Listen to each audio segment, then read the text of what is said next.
Welcome to the Gay Buddhist Forum, where teachers from all schools of Buddhism offer their perspectives on the Dharma and its application in modern times, especially for LGBTQI audiences. These talks are offered freely to the world and made possible by appreciative listeners. If you would like to support our efforts to share the Dharma with underserved audiences, please visit gaybuddhist.org. There you can donate, find a list of upcoming speakers, or enjoy many hundreds of these recorded talks dating back to 1996.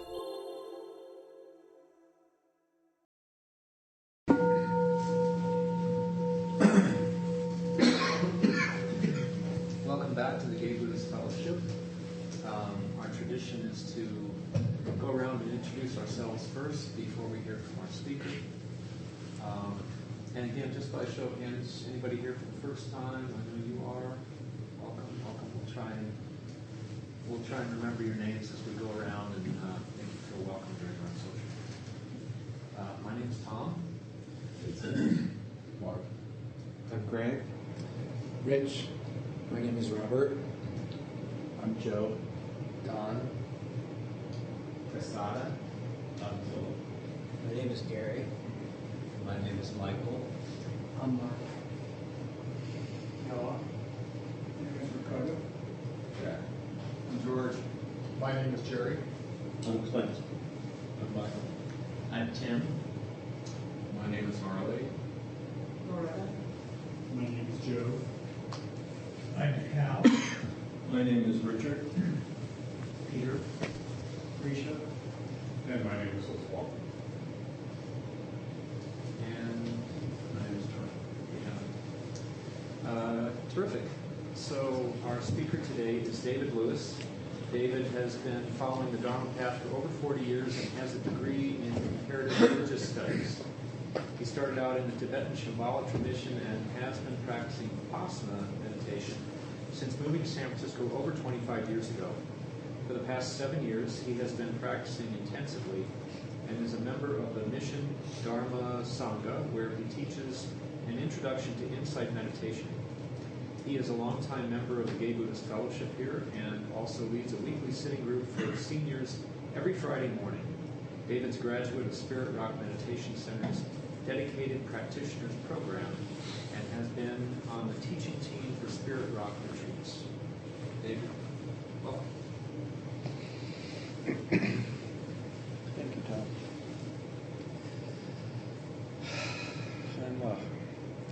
I'm grateful to be here this morning.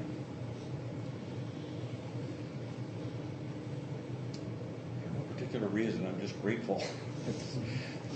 Gratitude has been a big part of my practice the last several months.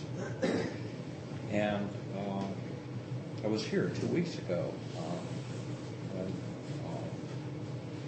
we had a lovely talk about gratitude just before Thanksgiving by Pam Weiss. I don't know if some of you were here. It was a great talk. And it inspired my gratitude practice that was already cooking. So I thought I'd just stick with the theme this morning. It doesn't have so much to do with the holidays, but I wanted to mention the holidays because I find them a little difficult.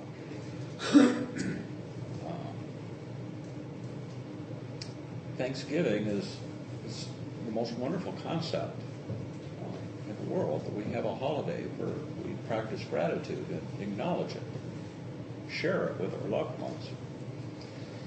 But then in America, because we're a consumerist society, we have this, the next day is the day of greed. And it's like, okay, done with gratitude, time to go shopping. And that's it arises out of our culture. It's really unfortunate, and I just find it jarring.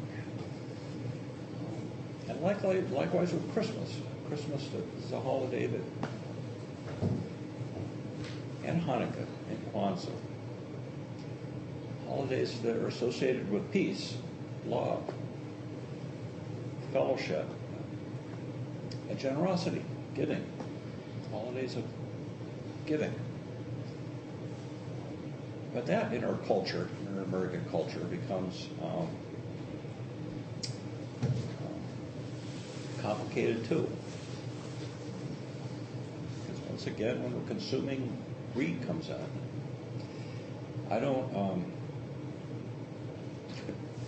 I like TV, I like movies, but mostly I watch Netflix or sometimes cable, or I get movies from the library. But I don't see very much commercial TV, so, and I don't get a paper anymore, so I'm probably exposed to advertising less than most people.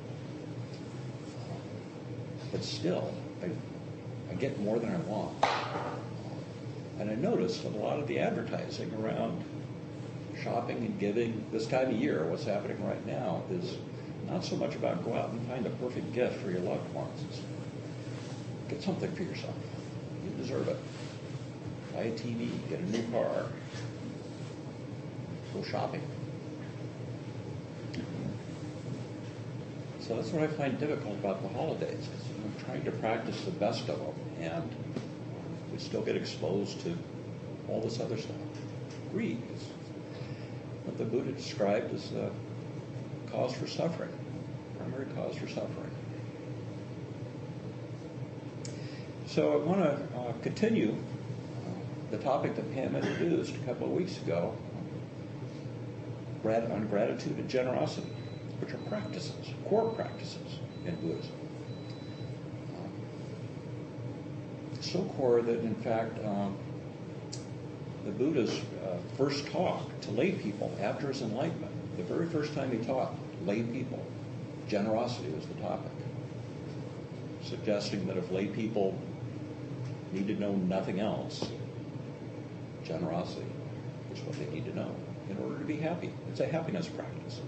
Both gratitude and generosity are described in the suttas as proximate causes for happiness. So the Buddha is saying if you want to be happy, cultivate gratitude and generosity.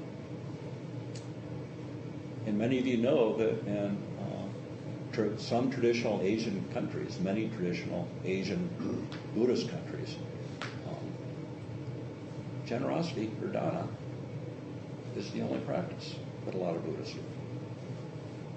Many lay people don't meditate. They practice dana. They give to the monks, to the temples. They do devotional practice. So there's a lot of practices in this wonderful tradition. So many that we could probably take 1 week a year and not get through all the different practices that are available to us in Buddhism. A practice being, of course, something that you do, not something that you believe. So I don't like to talk about Buddha Dharma as being a belief system or a set of beliefs. I'm interested in the practices. We generally talk about the Four Noble Truths, and that was the Buddha's first teaching to monastics, to monks. And a teacher of mine says that actually any Dharma talk that you ever hear is the Four Noble Truths. And you know the Four Noble Truths are that there's, first noble truth is that there's distress. Life is not easy. There's suffering in the world, but there's also there's boredom, there's frustration, there's distress. Our lives are not easy on a daily basis. Second noble truth being that there's a cause for that distress. And it's trying to control our experience. It's grasping, it's clinging. Third noble truth being is that there's a relief from that distress. Letting go of that compulsion to control. There's freedom. There's a path. But we can just as easily flip that formula over and say there's happiness in the world. There's happiness in our lives. And there's a cause of happiness. Causes of happiness. Multiple causes of happiness. Gratitude and generosity being two of them that the Buddha talked about.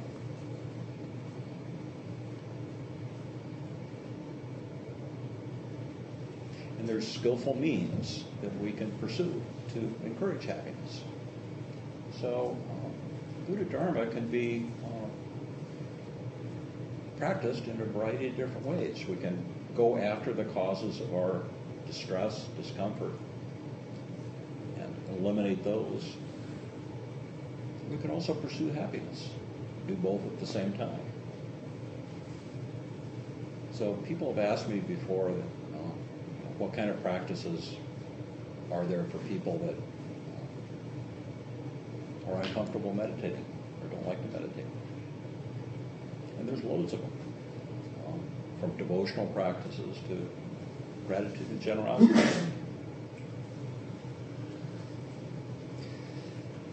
So,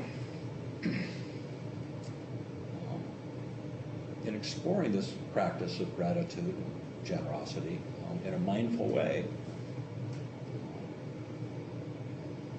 the second noble truth is we look at what are the causes of happiness.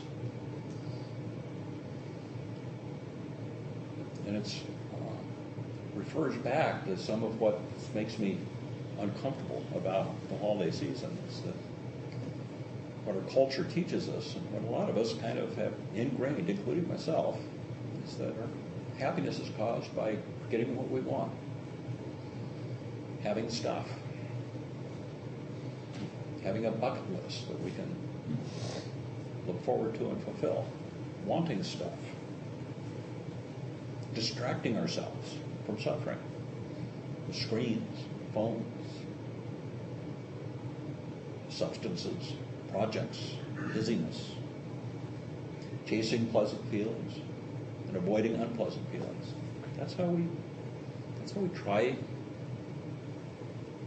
to propagate happiness, right? For the most part. It's exactly the opposite of what we need to be doing. According to Buddha Dharma, it's exactly the opposite of what we need to be doing for true happiness. Happiness is about letting go, appreciating what we have.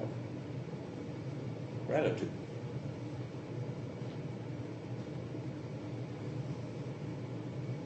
Letting go of control. So the power of Dharma practice, including these practices of gratitude and generosity, the power of it is in changing our habits of mind and our habits of behavior, from unskillful ones that do not promote happiness to skillful ones that do promote happiness. So it's a skillful investigation to not only pay attention to the sources of suffering and unhappiness in life, but to notice what propagates happiness and how that feels. Be mindful about it. How does it feel?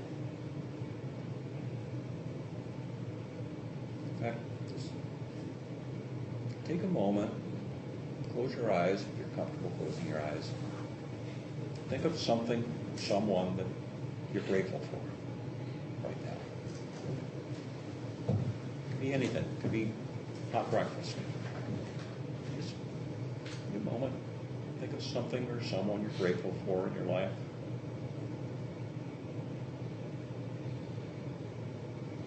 Now notice how you feel in response to that image.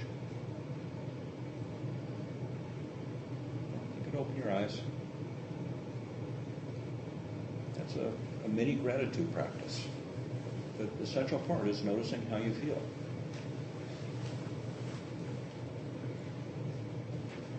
There's a great Tibetan teacher, contemporary Tibetan Rinpoche teacher, named Yonggi Mingyur, who some of you may know about. He has had quite a following. And 4 years ago, he simply disappeared. He went on a extended walking retreat. And it caused quite a commotion. So a lot of people didn't know where he went or what was. He didn't announce it. He just disappeared.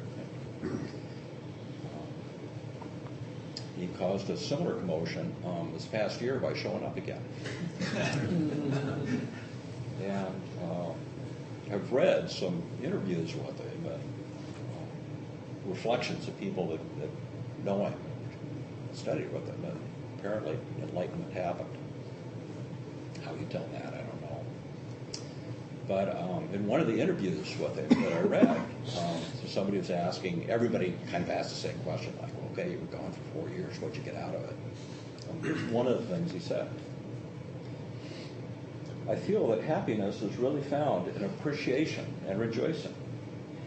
Everything is a display of clarity, love, and wisdom. This is related to the main view of Vajrayana Buddhism, that we are all Buddha. This enlightened nature is not just within you, it's everywhere. You can see it and appreciate it. That's the main cause for happiness, gratitude and appreciation. That's the main cause for happiness, gratitude and appreciation.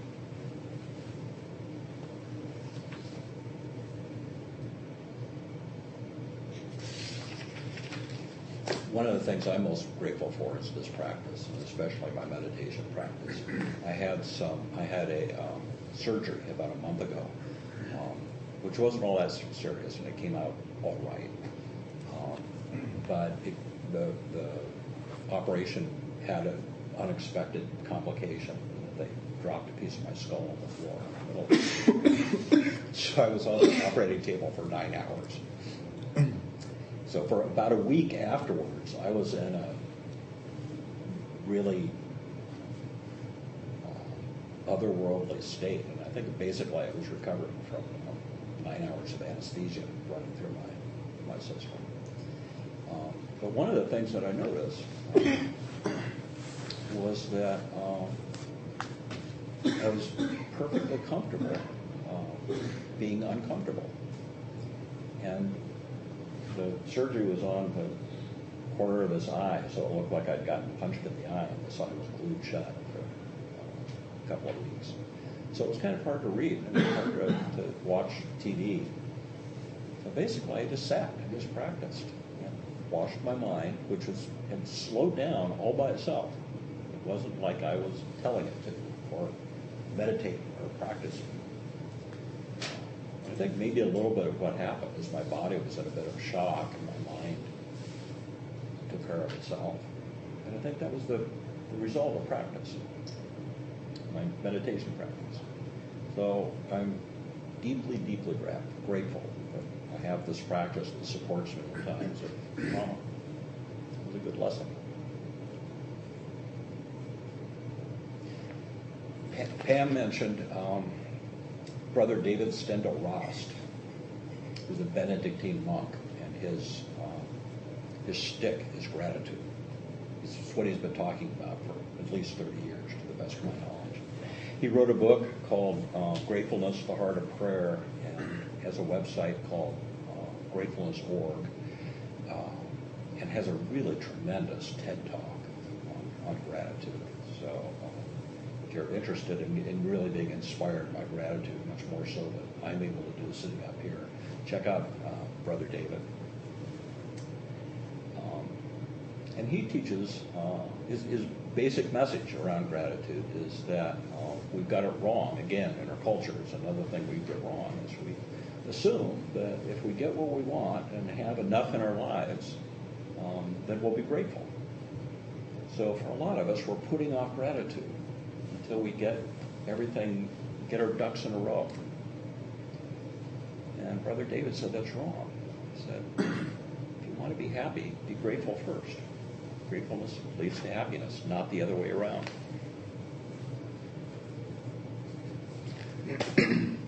Henry David Thoreau. I am grateful for what I am and have. My thanksgiving is perpetual. It is surprising how contented one can be with nothing definite, only a sense of existence. My breath is sweet to me. Oh, how I laugh when I think of my vague, indefinite riches. No run on my bank can drain it, for my wealth is not possession, but enjoyment.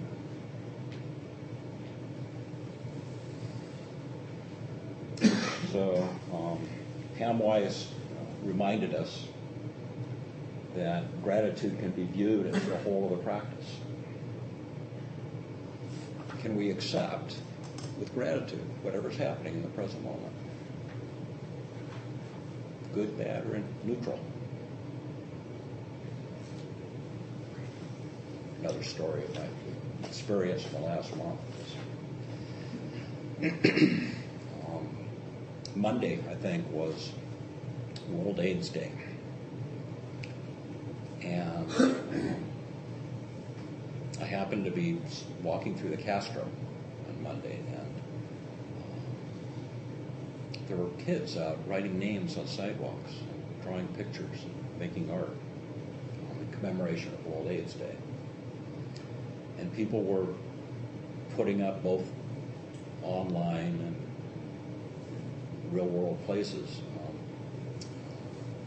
copies of obituaries of people that died of AIDS, brothers and sisters that died of AIDS 25, 30 years ago.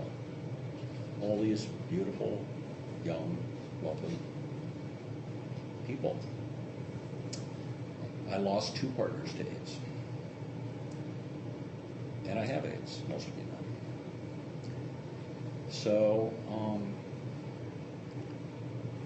I don't always have a response to World AIDS Day, but it really, those kids drawing on the sidewalks really touched me on Monday, and I just burst into tears in the Castro.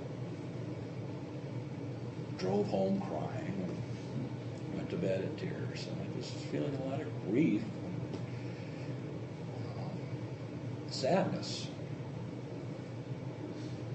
Seeing all these faces, many of which I recognized.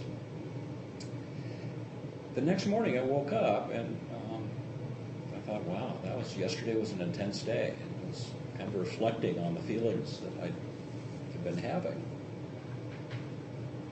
many of which were kind of sweet. But because I've been doing this gratitude practice, how can I apply gratitude to that? What if I took these same images, same memories, and viewed them through the lens of gratitude? And boy, I had an equally intense experience of a very different sort. For the rest of that day, and really continuing for the rest of the week, I was just so full of appreciation and love for those beautiful men and women that have been gone for so long. But they live on in my memory. I'm grateful for that. I'm grateful they're still with me. I'm grateful I can still picture their faces and I can recognize some of their voices. I'm grateful that I knew them and shared their lives for a time. Grateful for the presence in the world when they were here. So it's just a different way of being mindful with gratitude. We don't have to just be grateful about the good stuff. Philip Gulley said, "I wonder if gratefulness is the bridge from sorrow to joy, spanning the chasm of our anxious striving. Freed from the burden of unbridled desires, we can enjoy what we have, celebrate what we've attained, and appreciate the familiar. For if we can't be happy now, we're not likely to be happy when. If we can't be happy now, we'll likely not be happy when." So even in this past week, for me, of remembering loved ones and lost ones, I think it's a little sadness about the past. It's been a happy week. I'm grateful.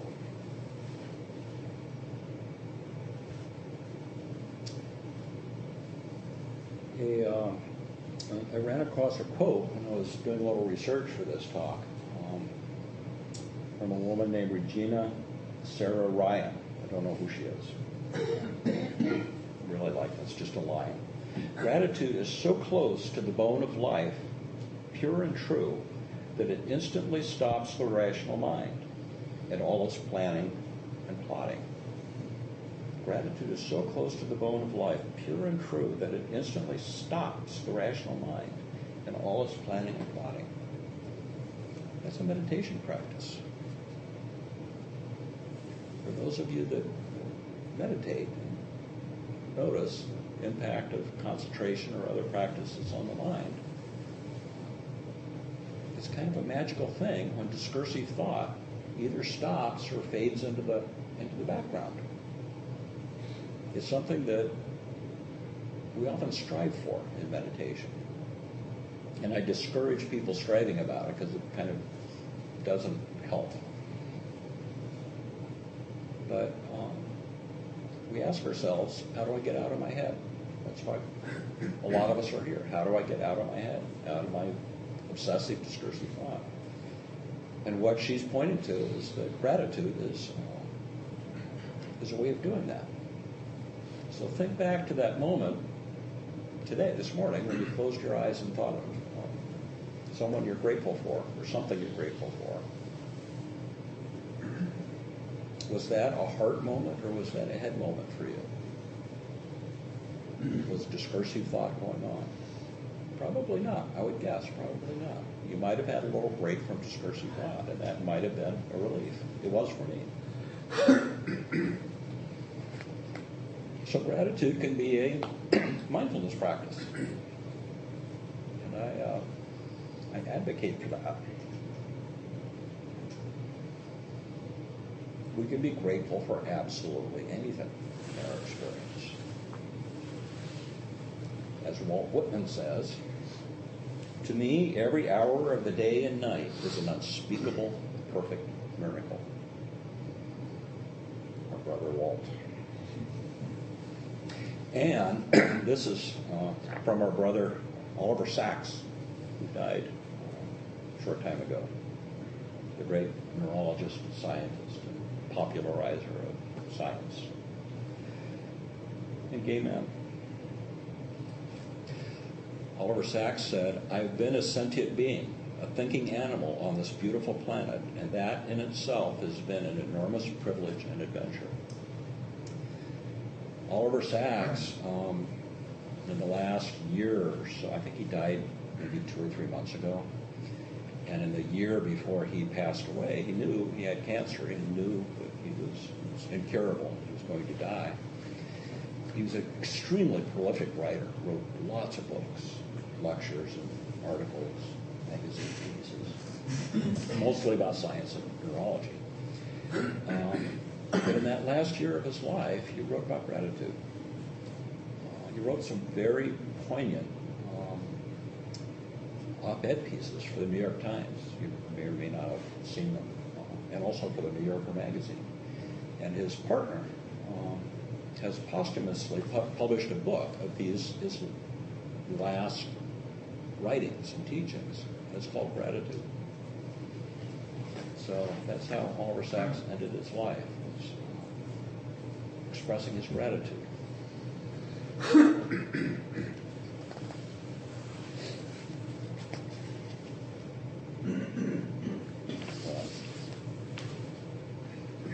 Need to lighten up a little bit. I know you've heard this before, but it's one of my favorite gratitude poems by David Budville,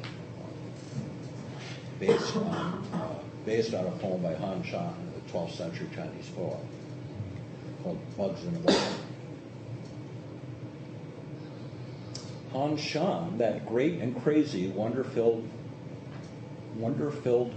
Chinese poet of 1,000 years ago, said, we're just like bugs in a bowl, all day going around, never leaving their bowl. I say, that's right. Every day, climbing up the steep sides, sliding back, over and over again, around and around, up and back down. Sit in the bottom of the bowl, head in your hands, cry, moan, feel sorry for yourself. Or look around. See your fellow bugs. Walk around. Say, hey, how you doing? Say, nice bowl.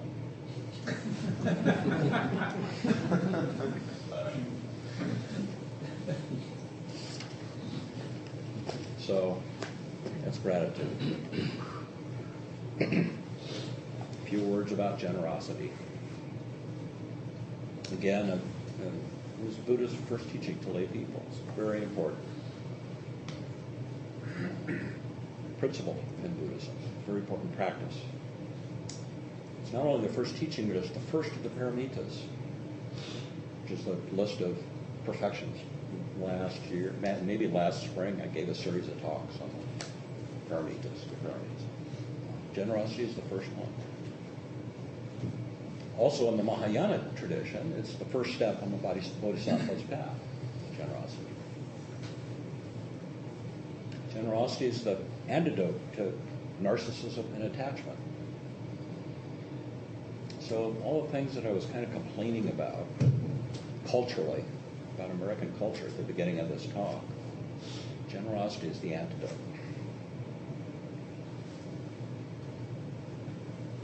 All actions of thought, word, and deed undertaken for the sake of others, rather than for one's own selfish purposes, become transformed by the power of generosity. So you hear every week about dana.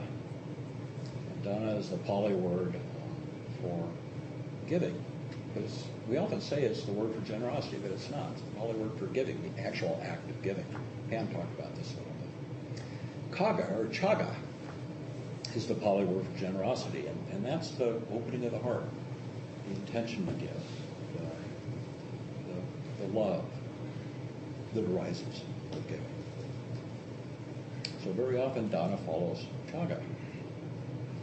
I think sometimes when we give the dana talk or hear the dana talk at Sangha, it's only about dana. It's like, okay, Sangha needs money, we have to pay the rent, expenses to meet, please give.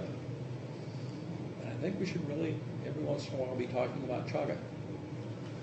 The fact that in the context of Sangha, we're here today because of the generosity of those that came before us. Members of our Sangha, some of whom are no longer with us, who helped build this Sangha. The volunteers that make things work. Not just the monetary donations that pay the bills. The intention to share the Dharma with prisoners, incarcerated people, through our newsletter. We're here because of those that came before us. And whatever generosity we show in volunteering, donating, creating community here is going to benefit those that come after us. Hopefully, like today, we have a few new people, and hopefully next week we'll have a few new people, and people checking us out. That's possible because of the fact that you're here today.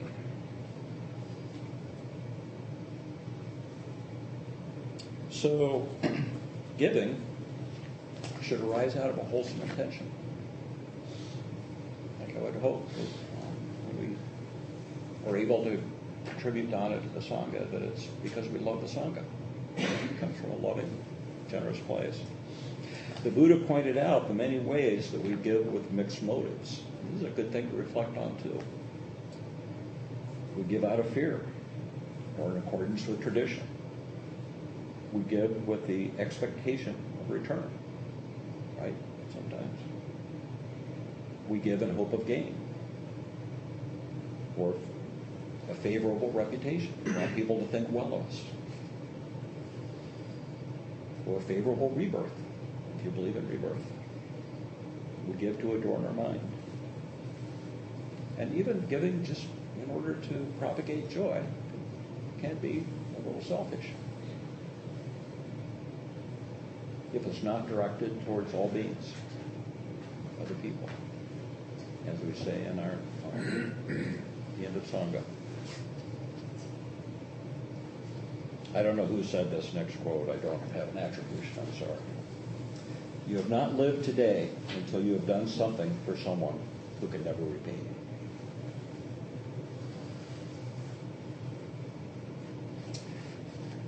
One of the most important acts of generosity in Buddha Dharma involves precepts. This is kind of a new way of thinking about the precepts for me. we give up killing, stealing, taking what's not given, false speech, sexual misconduct, misusing intoxicants. We can renounce those things. It gives immeasurable beings freedom from fear, hostility, and oppression. So what more could we wish for the world in this day and age than freedom from fear, hostility, and oppression? That's a gift of generosity that we can practice in our own lives. And in Buddha Dharma, it's often said that the highest gift of all is the gift of Dharma. So when I think about Sangha, I not only think of this beautiful community, all of you, I think of everybody that came before us, that passed down Dharma, the past 2,600 years. All of it, most of it, freely given. It's a beautiful tradition, and something to be grateful for.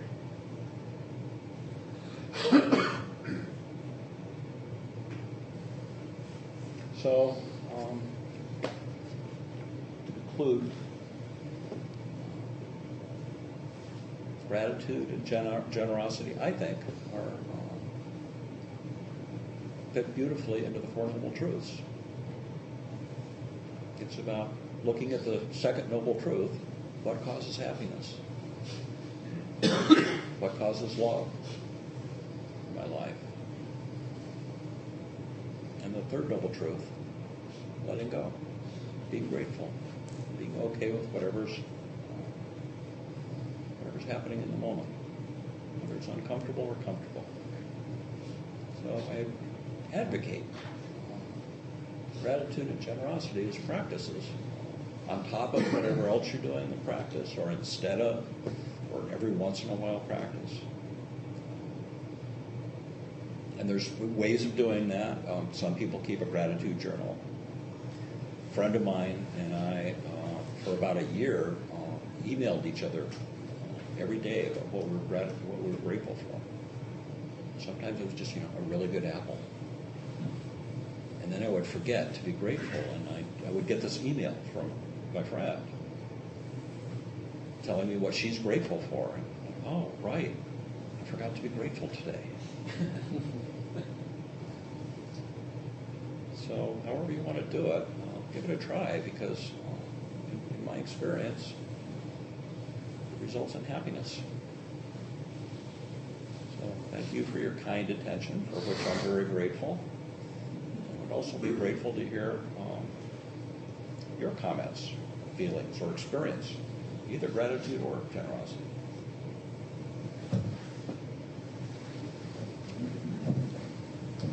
Yeah, we have about 10 minutes. 10 minutes.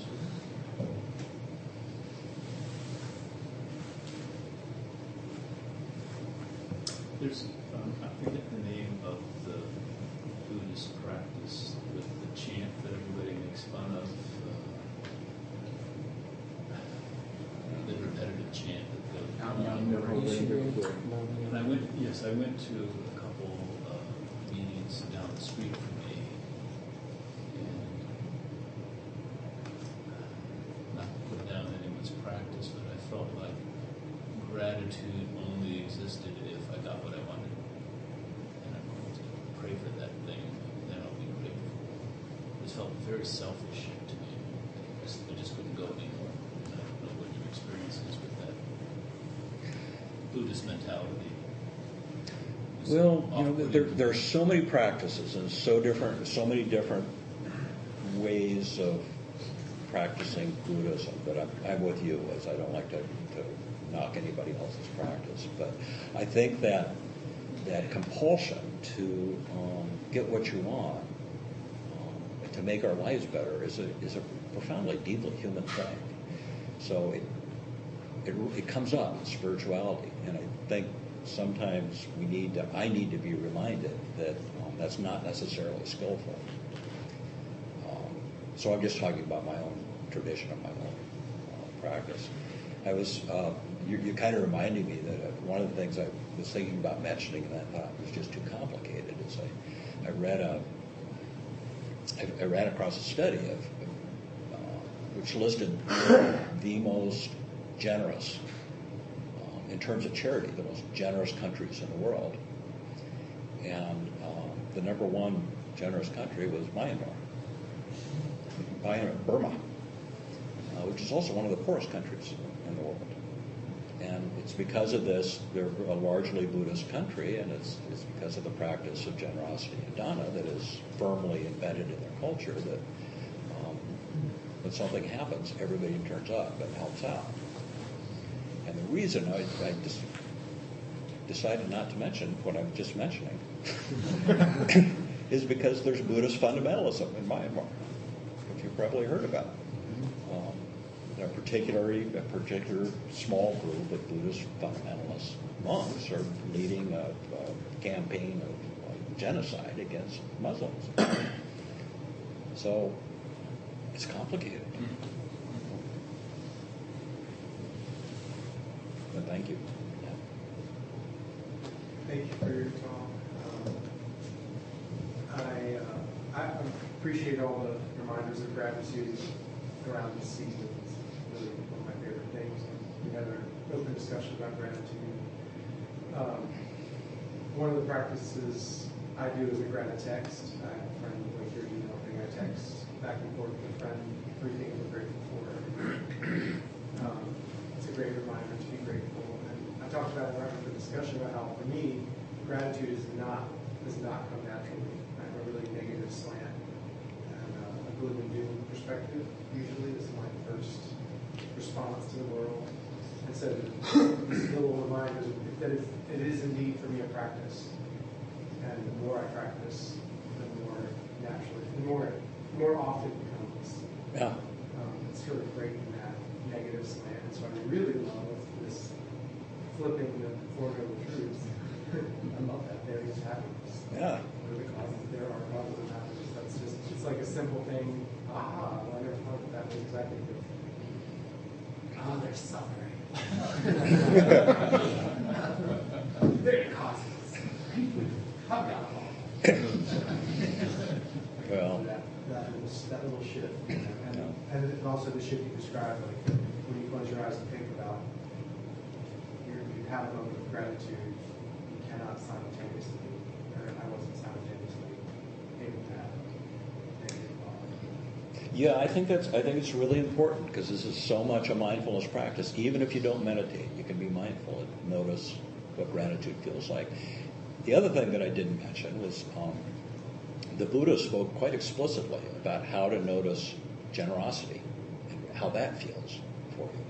And the Buddha said, notice with generosity, notice the feeling before you give, notice the feeling while you give, the act of giving, notice the feeling afterwards, and cultivate that.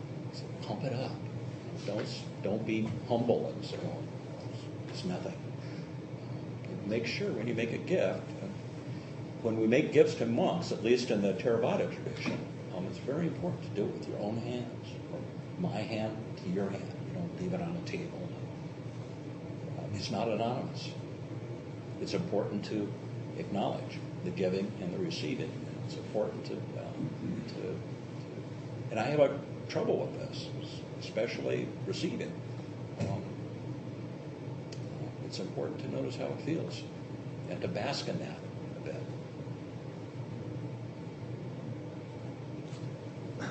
Ever since the talk that you referred to, I forgot her name. Pam Weiss, yeah. Right. I've been thinking about this distinction between the emotion of generosity and the giving. And I'm aware of the using of the term dana as generosity, because we do it here at the center too. And I've really been valuing the distinction because, I try to cultivate and appreciate my own generosity. And I feel like, the positivity of my own mind waxes and wanes. And I have these moments where I feel very generous. And I think of things that, oh yes, I definitely want to do that. I want to, I want to give this. I want to rejoice in that person. These various things that come to my mind. And then, I also have this notion that, well, it's not really generosity unless it manifests, as giving. And then later on, when I'm in that moment where I might have given, maybe I felt self-conscious, or I'm not sure if this is quite the right moment, or whatever. Basically, I found it very helpful to affirm that was a moment of generosity, like that there was a positive state of mind, that I know that happened. Just because it didn't fully manifest doesn't mean I have to diminish it as not being generous. Beautiful. I just need to stay with eventually the moment will line up and my emotions will be, right, that I will give. Anyway, I like the distinction because it helps me just know that this waxing and waning and the moments and the self-consciousness are, a moving target. Well, and you're also pointing out a really profound insight about it's the intention that matters. Because our intentions don't always bear fruit, and sometimes our intentions bear the wrong fruit. But it's the intention that matters. And when that intention is generous or grateful, at least you started out on the right foot. Don't knock it. Don't knock it. Right. I like this idea that you mentioned of being intentional about the before, the during, and the after giving, and not just like, okay, here we go. Because I realize, like when I give to someone I see on the street, which is usually food or new socks, I just have this tendency like, well, here you go, gotta run. And even though I've worked with homeless people and stuff before, there's just this tendency to create this distance. Yeah. I don't know if it's because I don't want to be drawn into some wild, crazy conversation, which can happen. But there's there's that extra. There's more that can be given just by the interaction. I mean, you can add to the giving in measurable ways just by creating that personal, interaction. Yeah. And I feel like I'm sort of cheating myself of that, or cheating the person of that, if I just drop it. Yeah. That's a great place to practice. Yeah. But it's hard, because there's this natural inclination to just move on, Well, another experience I have with that is sometimes I don't have anything to give to a homeless person, and I know that I can just acknowledge them. I can just look them in the eye and say, how's your day going? Or good morning. But I kind of feel like, well, maybe I'm not going to do that because I don't have anything to give right away, so I can't acknowledge them because they're going to want something. And that doesn't feel good. And whether it's a homeless person or a store clerk, we can be kind. Right. I've noticed these little ATM machines for our cards at the check stand. We're down here doing all this, and the person's still, standing there, and I don't look them in the eye anymore. They're a person. Anyway, well, thank you so much, David. We're almost out of time, unless there's one short one. Thanks for a wonderful talk. So next week, our speaker will be Kevin Griffin. Kevin is the author of One Breath at a Time, Buddhism and the 12 Steps, and A Burning Desire, Dharma, God, and the Path of Recovery. He's a longtime Buddhist practitioner and 12-step participant. He's leader in the Mindful Recovery movement and one of the founders of the Buddhist Recovery Network, and one of the most delightful and funniest speakers we ever have. And he's got a rock band. Yeah, he's got a really wonderful sense of humor, and nothing's off limits. So I encourage you to come and enjoy Kevin Griffin's Dharma talk. So Dana is the Pali word for giving, which, as we learned, is the foundation for all happiness. So make yourself happy. Give, baby, give. Till it hurts. We have a Dana bowl out here that our host will be going around with. If you don't see him, find it yourself. And that supports everything that we do here, renting this wonderful hall. Not hall. What did you call it earlier? Center. No, but you called this the Shrine room? Shrine room. Yes, as we would call it. The gauntlet, the shrine room. Anyway, and we have our newsletter that goes out, more than half of which go to people who are incarcerated, and it's their only connection to the Dharma. And we do lots of other things. Monthly dinner at Market Street Youth Services for homeless and runaway youth, and all sorts of good stuff. So, I think that's it. We have a host. Philip? I'm your host, and there are goodies outside, and there's hot water. I think the sink is working. Yes, it's a commercial cups. And I'll be coming around with the Don Bowl. Let's see what else. Oh, people gathered by the door. If they want to go to lunch with each other. Sign up sheet. Sign up sheet. Yeah. If you want to be on the newsletter or the Yeah, if you want to be on the mailing list for the newsletter, there's a sign-up sheet out there. Any other announcements? How did the Thanksgiving dinner go? Went really well. I mean, you talk about Lime Street? Oh, that's I'm sorry. Sure, that's it. Okay. Why not? Oh. But the one in Case as well. Okay, well, you mentioned Larkin Street. As most of you know, that's a dinner we do once a month. And in November, we do a special pre-Thanksgiving feast. It's fancier than the other meals we get during the year. And so, so we had ham with pineapple rings, we had cranberry orange sauce, we had vegetarian, not like ice loaf, spinach salad, and cranberry apple pie with ice cream. And the kids loved it. They were very, quite gratified. They were very, very grateful, and it was a really nice environment. So, I'm not going to plug it since I've gotten this far. If it's something you think like participate in, we do the third Saturday every month. You can go ahead, give me your name, and put you on the list. And then when we put out a call for volunteers, you have an opportunity to join in. The dinner at Charles was great. Oh, did you go? Yeah, there were about 18 people who turned out. Good. So before we gather in a circle, we have a social period afterwards, as Philip mentioned, so please say hello to Loretta, Noah, and Vincent? No. Vincent. And John. Or anyone else you haven't spoken to in a while that don't recognize.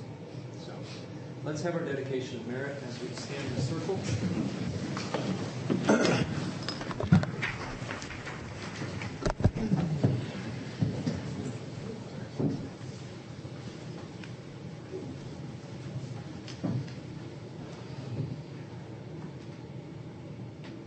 By the power and truth of this practice, may all beings have happiness and the causes of happiness. May all be free from sorrow and the causes of sorrow. May all never be separated from the sacred happiness which is without sorrow. And may all live in equanimity, without too much attachment or too much aversion, believing in the equality of all that lives. Thank you for listening to the Gay Buddhist Forum. If you would like to hear several new talks per month and be notified of upcoming speakers so you can participate live, please subscribe to this podcast, like us on Facebook, and join our mailing list by visiting gaybuddhist.org.